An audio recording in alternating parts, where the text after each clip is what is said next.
Laundry services and process flow. Learning objective.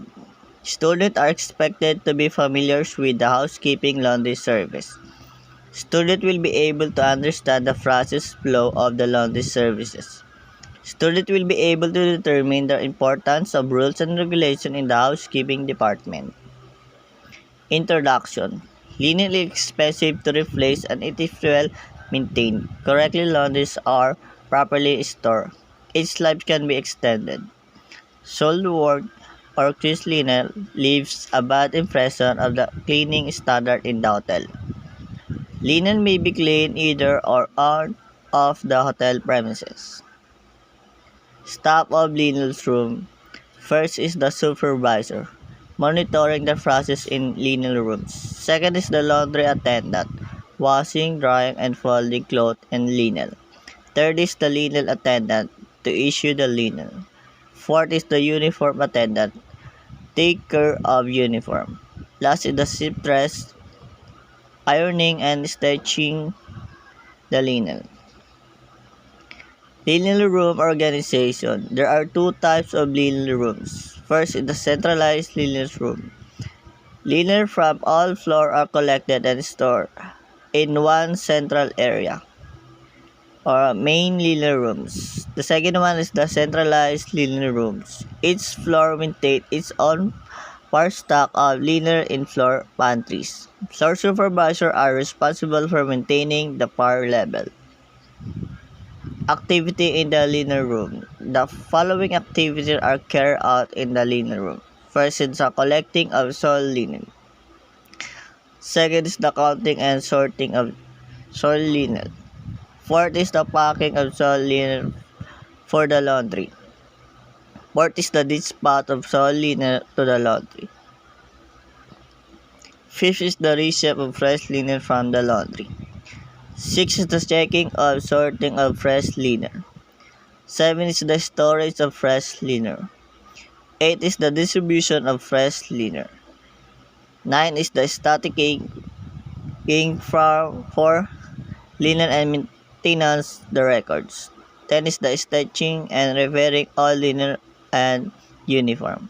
11 is the uniform selection. 12 is the uniform storage and issue. 13 is the discarding of unusable linen. Planning the linen room. Consideration for an efficient linen room. First is the location. The linen room should be accessible or receive and dispatch of linen from back entrance of the hotel. It should be situated near the service elevator. Second is the space. The minimum space requirements for a linen room is 6 feet for a small hotel. Space is required for linen storage area, linen exchange counter, and soiled linen collection area. Third is the entrance. Should be at least 4 feet wide to ensure easy movement of heavy trolley. Fourth is the floor and walls. Floor tiles should be avoided as they tend to chip. Tiles walls are ideal. Last is lighting and ventilation. Adequate ventilation is important to prevent growth and mildew. The air must be free and humidity and maintained at a temperature of 20 Celsius. 6. Storage. Linen storage should be designed for maximum utilization of space.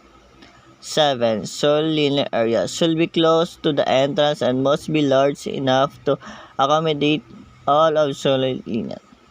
8. Linen exchange counter, usually a window without any grills wide enough to pass bundle of linen through. 9. Uniform storage area. Uniforms are normally hung on hanger, segregate according to designation and department. 10. Guest laundry area. Space must be allocated for storing, marketing, and recording soiled guest articles before they are sent to the laundry. Storage of linen. First is the linen must be kept free for dust. Second is the fresh linen shall be store under cover. 3 is the linen stock should be rotated in order of FIFO basing. 4th is the heavy linen should be placed on lower shelves. 5th is the smaller articles such as face towel and serviette are placed in bundles of 10. 6 is the table linen and bed linen should be arranged by size, types, and neatly stuck on the shelf. 7. Uniforms shall be separated according to the site and department. Linen exchange. Linen is provided for rooms and food and beverage area following one of these 4 procedures. First is the fresh sold. Fresh linen is provided only if an equivalent sold linen is given back. Second is the set amount. A set amount is a fresh linen provided on daily basis. Third is the stocking up, bringing up the stock to the optimum level. Last is the requisition. A requisition form is a fills in on the basis of which linen is provided, mostly used by the market linen. Par stock levels. FAR, standard specific normal level of stock. Linen FAR, standard level of linen inventory required to support operation. 1 FAR linen. Quality of each item required to completely outfit the guest room or the level of the hotel at one time. The ideal level of operating FAR stock for room linen is 5 times the daily amount in use. 1 set of linen is in the room bed linen. 1 set of laundry in washing process. 1 set of transit. 1 set in main linen rooms. 1 set linen in pantry room maid trolley.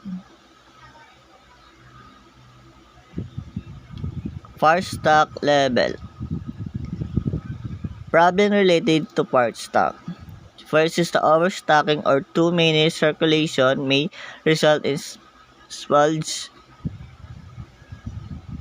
during storage. Space problem leads to abuse of linen thief issue and low productivity in the laundry. Second is the understocking or too few circulation may result in guest complaints, extended laundry operation hours, increased laundry costs, payroll, decreased productivity by staff waiting or linen, and a shortening of useful life for linen because it cannot trace.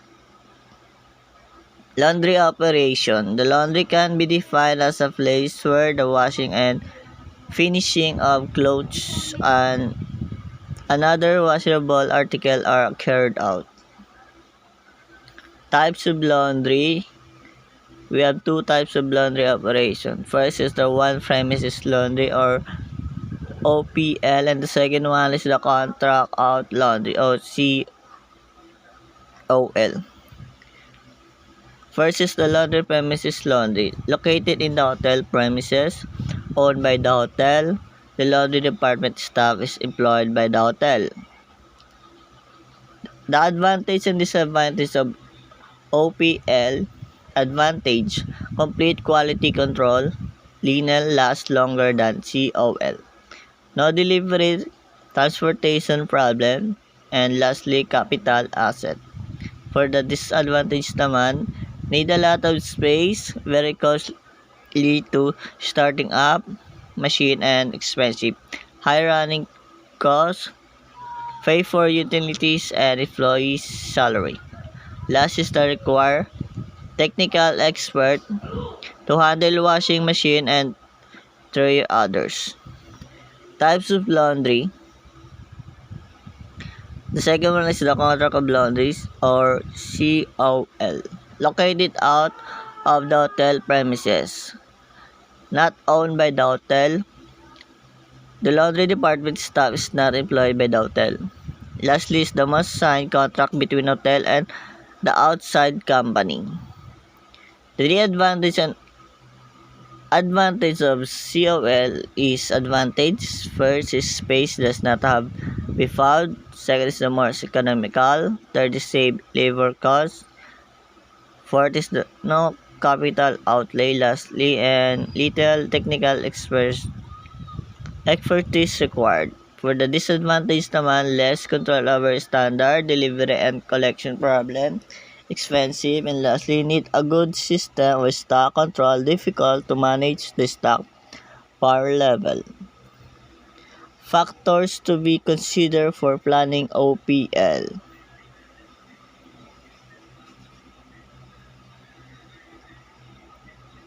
Flow of linen through the OPL. The laundry cycle includes the following steps. A. Collecting the soiled linen. Never use linen for any cleaning purposes. B. Transporting soiled linen to the laundry. Hand carry cart linen coat.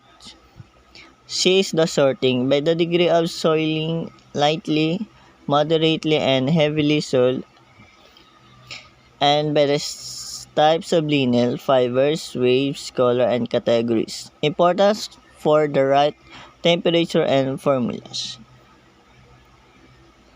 Dishwashing. Weight is a linen and consider 1 times needed. 2 is temperature 83 to 88 centigrade for oily soil, 72 for heavy soil, 60 for kitchen rugs and linen. 3 is the agitation, scrubbing. 4 is a chemical, include detergents, bleaches, sweeteners, etc.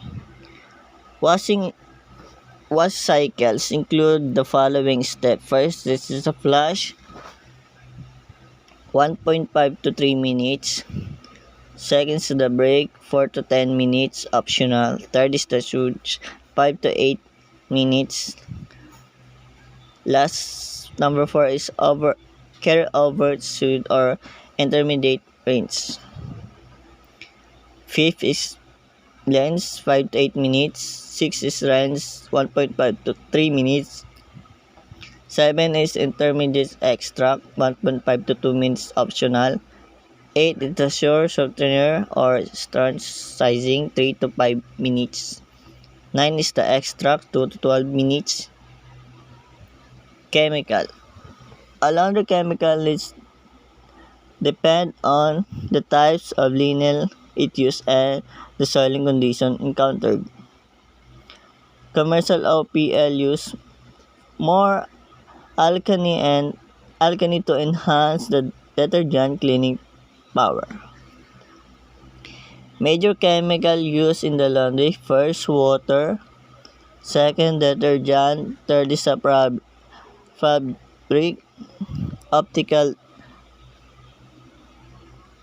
fourth is the bleaches; fifth is the alkali; six is the anti-chlor; seven is the mildewides; 8 is shores; 9 is the fabric softener; 10 is the starches. E. Extracting and drying. Remove excess moisture through high-speed spin. Reduce the weight of the laundry. Make it easy to lift, reduce drying time. F. Finishing gives the linen a crisp, wrinkle-free appearance. May require only drying. Include towel, washing cloth, and some no-iron items, or includes ironing, sheep, feather case, tablecloths, damp tamping. G. Folding. Times consuming when done manually. Inspect the linen and reject stain and torn items. H. Storing. Both storing and stocking. Separate any linen types and sizes that were missed in pre-sorting, allowing to rest unsoiled for 24 hours. I. Transferring linen to use area via clean cart.